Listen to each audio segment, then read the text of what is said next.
নমস্কাৰ, সকলোলৈকে পুৱাৰ সম্ভাষণ জনাইছোঁ আৰু সকলোৱে আজিৰ দিনটো মংগল কামনা কৰিছোঁ। আজিৰ দিনটো বতৰ ফৰকাল, বৰষুণ নাই, অলপ কুঁৱলী আছে, সেয়ে মনটো ভাল লাগিছে আৰু আমাৰ ইয়াৰ পৰিৱেশটো আপোনালোকক দেখুৱাবলৈ পাই ময়ো আনন্দিত হৈছোঁ। এয়া মই আজি এজোপা বিশেষ গছ দেখুৱাইছোঁ, যিজোপা আপোনালোকৰ পৰিচিত হয়, নেফাফু, কিন্তু ইয়াৰ বৈজ্ঞানিক নামটো নাজানো, যদি আপোনালোকে জানে জনাবচোন।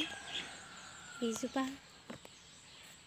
কুমলীয়া পাত ওলাই আছে, বসন্তকালত খাবলৈ বৰ ভাল। ইয়াৰ পাত এখিলা এটা ৰচুনৰ লগত যদি আপোনালোকে ৰাতিপুৱা 7 দিন খায়, নিশ্চয় হাই প্ৰেছাৰ কমি যাব, ভাল পাব।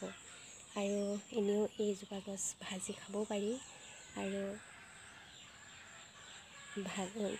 সকলো মানুহে খাব পাৰিব, কিন্তু ল' প্ৰেছাৰ থাকিলে সাধাৰণতে খাব নালাগে।